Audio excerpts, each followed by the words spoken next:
स्वागत है आप सभी का एनएफ न्यूज पर। मैं हूं आपके साथ रोहित। भारत की तीनों सेनाओं के लगभग 120 जवान इस वक्त म्यांमार में।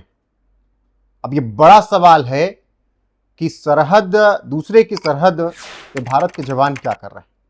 लेकिन उसी के साथ एक और खबर है कि बांग्लादेश के कई हिस्सों में अमेरिकी सेना देखी गई। तो यह महज इत्तेफाक है या फिर कुछ बहुत बड़ा चल रहा है? पूर्वोत्तर राज्यों को लेकर कुछ बहुत बड़ी प्लानिंग है सरकार की, या फिर सेना कोई ऑपरेशन चला रही है? यही जानेंगे। मेरे साथ हैं फॉरेन अफेयर्स की बहुत अच्छी से जानकारी रखने वाले वेद शर्मा जी। बहुत बहुत स्वागत है सर आपका। धन्यवाद।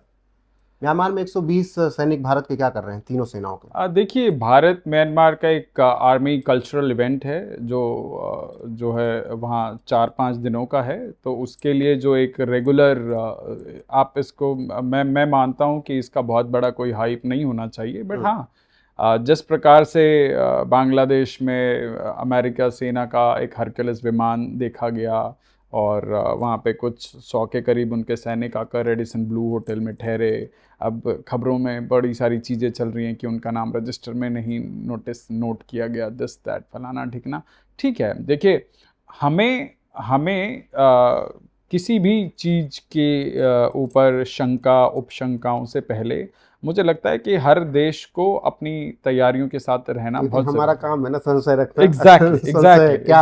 एग्जैक्टली। देखिए, मीडिया का काम खबरदारी करना है और बहुत बेहतर है कि आपने इस विषय को उठाया। आपके माध्यम से पूरे विश्व में और 140 करोड़ देशवासियों को पता चलेगा कि हम जो है किस प्रकार से काउंटर करते हैं। और जो चीज़ें पहले जनसाधारण तक ये विषय जो है नहीं पहुंच पाती थी, आज की डेट में वो सिर्फ जानकारी मात्र, सिर्फ कौतूहलता का मात्र विषय नहीं है, वो जानकारी का भी विषय है। तो आपने देखा होगा कि जब से बांग्लादेश में वहाँ पे जो है विद्रोह हुआ, वहाँ पे एक अंतरिम सरकार के रूप में एक अमेरिका के पपेट को वहाँ बिठा दिया गया। उसके बाद उन्होंने चाइना में जाके किस प्रकार से भारत विरोधी जो है बातें करी। फिर उन्होंने कहा जी चाइना को यहाँ आना चाहिए, फलाना चिकन नेक ये कर देंगे, वो कर देंगे। तो देखिए, हमारे देश की सुरक्षा एजेंसीज पहले रिएक्टिव हुआ करती थी। पिछले 10 सालों में हम लोग काफ़ी प्रोएक्टिव हुए हैं, क्योंकि सबसे बड़ा जो डिफरेंस क्रिएट करता है कि देश की सत्ता में कौन है, देश की राजनीति में, देश के लोकतंत्र में नेतृत्व कौन दे रहा है। तो जब से नरेंद्र मोदी जी आए हैं, हमारे जो फॉरेन पॉलिसीज हैं उसमें बहुत बड़ा टेक्टिकल शिफ्ट हुआ है। नरेंद्र मोदी जी ने 2019 के चुनाव के वक्त एक बड़ी सुंदर बात कही और मुझे वो जहन में बड़ा खटखटाती है वो बात, कि इतने वर्षों में जाकर इस देश के राजनीतिक नेतृत्व में कोई ऐसा व्यक्ति आया जिसने पूरी ताकत के साथ देश को यह बताने की कोशिश की कि पिछले कई सालों में हम 2 कौड़ी के एक देश के साथ उलझे हुए थे, जो अपने देश में लोगों को बेसिक एमिनिटीज नहीं दे पा रहा है, जहां पे बेतहाशा महंगाई बढ़ी हुई है, जहां के लोग खाने को वहां पे वांदे हैं, आटा नहीं मिल रहा है। छोड़िए सरकार वहां और तो क्या ही करती होगी। मतलब आईएमएफ के पास कटोरा लेके पहुंचते हैं तो आईएमएफ कहता है तुम अपने यहाँ पे पेट्रोल डीजल का रेट बढ़ा दो, बिजली के रेट बढ़ा दो, नहीं तो हम तुम्हें पैसा नहीं देंगे। तो जिस देश की कमर पहले आतंकवाद ने तोड़ रखी हो, फिर उसके बाद गरीबी ने तोड़ रखी हो, भुखमरी ने तोड़ रखी हो, उस देश में लोग क्या ही उम्मीद करते होंगे। और वहां पे हर दूसरे तीसरे साल जो है राजनीति में जिस प्रकार का उठक पटक होता था, तो जो ये भारत की लुक ईस्ट पॉलिसी है, आप सोचिए, अभी आपने देखा, मैं पूर्वोत्तर राज्यों पे ही आ रहा था। प्रधानमंत्री मैं आपको पूर्वोत्तर पे ही जोड़ना चाह रहा हूं कि आपने पीछे मणिपुर में देखा कि कितना अनरेस्ट क्रिएट किया गया, और कुछ ऐसी खबरें भी जो बीच में हमें देखने को मिली कि कुछ विदेशी तत्व वहां हथियारों के साथ मौजूद थे। अब वो वहां कैसे पहुंचे, उन लोगों का वहां पहुंचने का प्रायोजन क्या है, निश्चित रूप से देश की जो सुरक्षा एजेंसीज हैं उनके ऊपर नजर रखे हुए हैं, उनके ऊपर उनकी लगातार कार्रवाई चल रही है।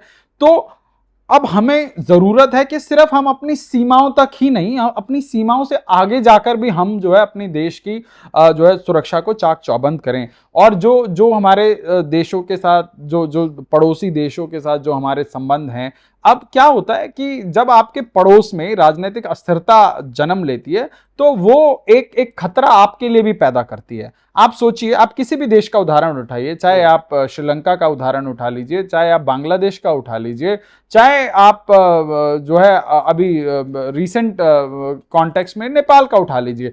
अगर इन किसी भी देश में कोई भी अस्थिरता या कुछ भी ऊपर नीचे होता है तो निश्चित रूप में भारत को सजग रहने की, सावधान रहने की आवश्यकता है।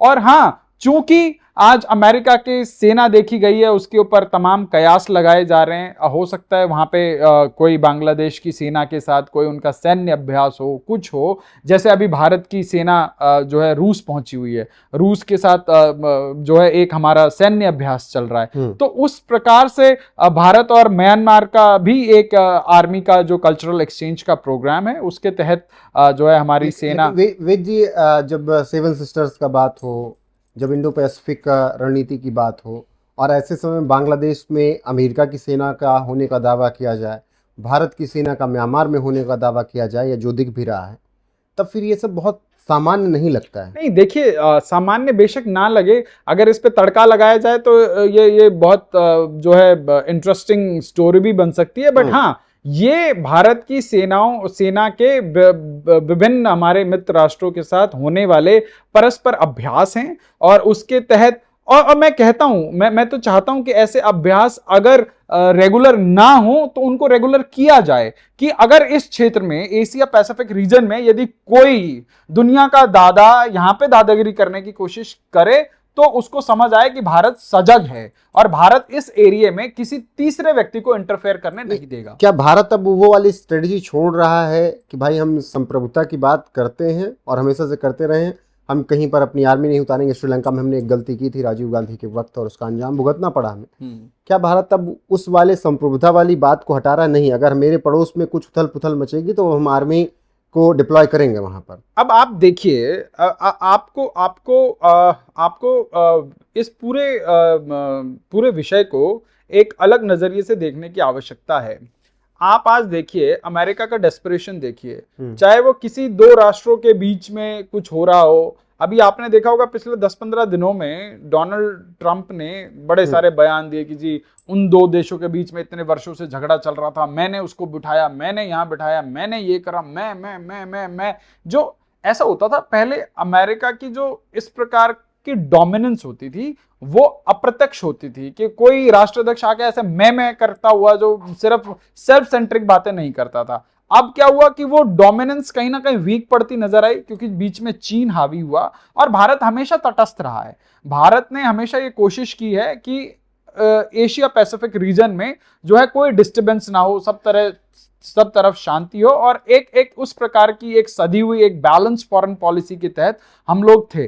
बट हाँ, चूंकि अब हम काफी प्रोग्रेसिव हो गए हैं, काफी हम एग्रेसिव हो गए हैं, तो हाँ, हम पूरे विश्व को एक संदेश तो जरूर देना चाहते हैं कि हम सिर्फ अपने ही हितों की रक्षा नहीं करेंगे, जो हमारे पड़ोस में जो छोटे छोटे राष्ट्र हैं, यदि हाँ उनके साथ कोई ज्यादती करने की कोशिश करेगा, वहां कोई डोमिनेंस क्रिएट करने की कोशिश करेगा, कोई उथल पुथल मचाने की कोशिश करेगा, तो उनके हितों की रक्षा के लिए, उनको सपोर्ट करने के लिए हम हैं। ये भारत की एक पॉलिसी के रूप में दिखाई देती है और दिखाई देनी बहुत आवश्यक है, क्योंकि विश्व में जो भारत की आज स्टैंडिंग है, और ये भारत की एक जो है जिम्मेदारी भी है कि अगर किसी देश में अनरेस्ट है और वहां पे एक आर्मी जो है अचानक से अपने साजो सामान के साथ आ जाती है, तो ये हमारे लिए चिंता और हमारे लिए जो है उसका विषय मतलब है। एक अमेरिका को भी जवाब है, अगर तुम हमारे बगल में कुछ करोगे तो हम भी पूरी तैयारी रखेंगे। बिल्कुल। अभी आपने देखा कि जब बांग्लादेश जो है, बांग्लादेश के कुछ लोगों ने उलूल जुलूल बयान देने शुरू किए, तो आपको ज्ञात हो कि उधर म्यांमार के बॉर्डर से कुछ एक्टिविटी हुई, फिर बांग्लादेश की सेना कई किलोमीटर तक, 30-35 किलोमीटर तक अंदर तक खदेड़ी गई। तो ये विज्ञान का नियम है, every action has equal and opposite reaction. ठीक है वेद जी, तो म्यांमार में भारतीय जवान क्या कर रहे हैं ये आपको वेद जी ने बता दिया। अमेरिका के जवान बांग्लादेश में क्या कुछ तैयारी में हैं, साजिश में हैं, उस पर भी उन्होंने विस्तार से बातें कही हैं। बाकी बने रहिए हमारे साथ, देश और दुनिया की हर एक अपडेट आपको यहाँ पर मिलती रहेगी लगातार। नमस्कार।